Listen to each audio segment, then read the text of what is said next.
শীষে জিতবে।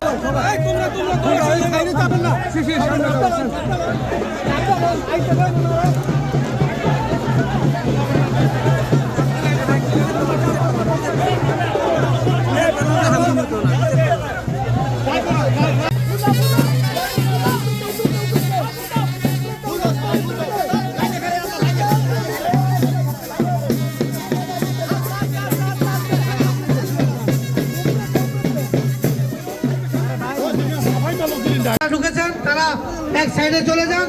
আমি সেলিমকে বলবো, সেলিম তোমার লোক যদি তুমি এক সাইডে দাঁড়াও। নিজে জায়গা না মনে হচ্ছে বাপ দাদার ঘরে আসছি, আপনাদের ঘরের সন্তান ঘরে আসছে এরকম লাগছে। কারণ এই বানাদির মানুষজন আপনারা আমার বাবার দাদার চাচাদের সাথে কাঁধে কাঁধ মিলে সবসময় চলেছেন। আপনারা সবসময় আমাদের পরিবারের সবচেয়ে সাপোর্ট দিয়েছেন। আজকে এই সাপোর্টের জন্য আপনাদের সাপোর্টে আজকে আমরা কিন্তু এইভাবে করে আগাচ্ছি। যাক, আমি বানাদির দুই একটা কথা বলি আপনাদের। এই এলাকাগুলো বিগত 17 বছর আপনারা যেরকম করে থাকার কথা ছিল, বিশেষ দিনে প্রিয়জনকে দিন সাউন্ড এক্সের হেডফোন। ওইভাবে থাকতে পারছেন? বৃষ্টি হলে কতটুকু পানি হয় আপনাদের? বাচ্চারা স্কুলে যেতে পারে? রাস্তাঘাটের কি অবস্থা? আপনারা 3 বেলা খাবার না খেয়ে 2 বেলা খেয়ে গ্যাসের টাকা জমা দিয়েছিলেন না? গ্যাস লাইনে কি করছে? কাইরা দিচ্ছে, বলতেছে অবৈধ লাইন। তাইলে আওয়ামী লীগের গুন্ডা পান্ডারা আপনাদের গ্যাসের টাকা না নিয়ে তারা টাকাটা জমা দেওয়াতে আজকে আপনাদের লাইনটা অবৈধ হয়ে গেছে। আজকে এখানে দেখেন আমরা বিএনপি পরিবারের যারা আছি সকলে মিলে চেষ্টা করব এই লাইনটাকে বৈধতা দেওয়ার জন্য। আজকে আপনাদের এখানে মাদকের সবচেয়ে বড় সমস্যা আমি দেখেছিলাম। মায়ের মমতা আমি বুঝি, মমতা আটা ময়দা সুজি,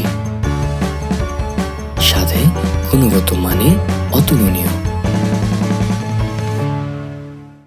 মাদক নামে আপনাদের এখানে মাদকের এই 6 লাখটা করেছে 17 বছরে।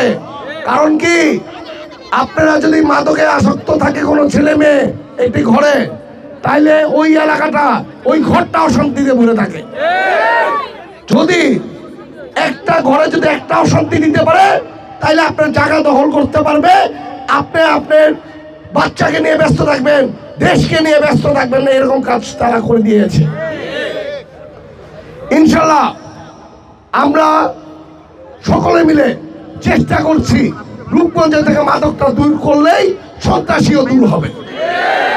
আপনারা দেখবেন আমাদের দেশটা তারেক রহমান সাহেব কয়েকদিন আগে নারায়ণগঞ্জে এসে বলে গেছে যে নারায়ণগঞ্জে 20টা স্পট আছে যেখানে মাদকের ব্যবসা করে। ওই মাদকের ওইখান থেকে যাতে বের করে উনি শাস্তির আওতায় এনে উনি ছাড়বে। তার মানে কি ইনশাল্লাহ 12 তারিখের পরে আমরা মাদক মুক্তি ইনশাল্লাহ রূপগঞ্জ পাবো। আমাদের দেশটা তারেক রহমান সাহেবকে 17 বছর দেশের বাইরে রেখেছিল। উনি বাইরে থেকেও আপনাদের আমাদের কথা সারাক্ষণ চিন্তা করেছে। আচ্ছা, এখানে সাংবাদিক আমার মা বোনদের জন্য ফ্যামিলি কার্ড বের করেছে যে আপনারা ঘরে থাকলেও আপনারা একটা হাত খরচের জন্য টাকা পাবেন, যেই খরচের টাকা দিয়ে আপনি আপনাদের সংসারও চালাতে পারবেন, ইভেন অন্যান্য জিনিসও চালাতে পারবেন, এমন একটা জিনিস করেছে। আমরা আশা করি মেইন রোড দেখেন, মেইন রোড হলো তাহলে আমাদের কাজের যে রোডগুলো এই রাস্তাগুলো কোনো কাজ করে না এতদিন ধরে। ইনশাল্লাহ ভিতরে যত রাস্তা আছে মুলাপাড়ার বাইনাদির কোনো রাস্তা কাঁচা থাকবে না, কোনো রাস্তা ইনশাল্লাহ ভাঙ্গা থাকবে না। কারণ আমাদের কোটি কোটি টাকা বাজেট ফেরত যায় বলে কাজ করার জায়গা নাই, কিন্তু আমাদের রাস্তাঘাটই কিন্তু তারা কাজ করার মতো এরকম কোনো লোক আসে না এতদিন ধরে। ইনশাল্লাহ আপনাদের রাস্তাগুলি আমরা ঠিক করার জন্য চেষ্টা করব। আগে গুলিটা করছে কেন বলেন? যাতে গণতন্ত্র এই দেশে না থাকে। গণতন্ত্র যদি না থাকে তাইলে ওরা আপনার জায়গা দখল করতে পারবে, মাদকের ব্যবসা করতে পারবে, আমাদের রূপগঞ্জ ছেড়ে চলে যেতে হবে, এমন কাজ করে দিয়েছিল। এখন সময় আসছে এটার প্রতিবাদ জানানোর। প্রতিবাদটা কবে জানাবো বলেন তো? শুনি না, আরেকবার বলেন। 12 তারিখে কিসে ভোট দিবেন? কিসে ভোট দিবেন? 12 তারিখ সারা দিন। আরেকবার বলেন, 12 তারিখ ধানের শীষে ভোট দিবেন। একবার হাত তুলেন দেখি কে কে ভোট দিবেন 12 তারিখে। এই শহীদদের রক্তের বিনিময়ে হলে আমরা ব্যালটের মাধ্যমে এইবার জবাব দিব 12 তারিখে। কারণ তারা আমাদের সন্তানকে মেরেছে, আমাদের দেশের সন্তানকে মেরেছে। তাদের এই প্রতিবাদটা ইনশাল্লাহ এইবার ব্যালটের মাধ্যমে ইনশাল্লাহ আমরা দিয়ে ছাড়বো। যাক, আমি যদি জয়ী হই, বিজয়ী হলে আমি একটা স্বপ্নের রূপগঞ্জ করতে চাই। যেই স্বপ্নের রূপগঞ্জে থাকবে না মাদক, যে স্বপ্নের রূপগঞ্জে থাকবে না চাঁদাবাজ, যে স্বপ্নের রূপগঞ্জে কোনো প্রকার হানাহানি থাকবে না। আপনারা যে প্রতিটি ঘরে ঘরে চাকরি হবে, চিকিৎসা ব্যবস্থা হবে, বাচ্চারা স্কুলে যাবে। বিয়ের জন্য প্রপোজাল আসে, কারণ কি জানেন? শুধু কয়েকজনের জন্য। কতবারও বলেছি, এখনো বলি। আপনাদের কি লাগবে আপনারা বলেন, আমি সেটা আপনাদের দিতে প্রস্তুত আছি, আপনাদের সাথে থাকার প্রস্তুত আছি।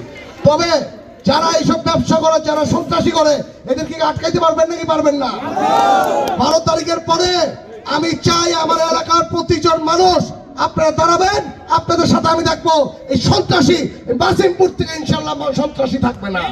বাসিমপুরে সবচেয়ে সুন্দর জায়গা হবে। আমার বাচ্চারা নতুন একটা সমাজ পাবে, আমার বাচ্চারা নতুন একটা জায়গা পাবে, নতুন একটা বসবাসের জায়গা পাবে ইনশাল্লাহ। মাসিমপুরকে আমি এরকম করে যাব, কারণ এটা আমার মামার বাড়ি, আমার বাবার বাড়ি, আমার বাড়ি, আমি বলি মাসিমপুর। এর জন্য আমি হুঁশিয়ার করে দেই মাসিমপুরের সন্ত্রাসীদের, আমি হুঁশিয়ার করে দেই এই মাদকের ব্যবসায়িকগুলিকে। হাতে গোনা 10, 15, 20 জনে আমাদের হাজার হাজার মানুষকে জিম্মি করে রেখেছেন, আর আমরা কি হাতে চুরি করে দেখবো? ইনশাল্লাহ আমরা তাদেরকে 12 তারিখের পরে এই এলাকা থেকে ইনশাল্লাহ বের করে ছাড়বো।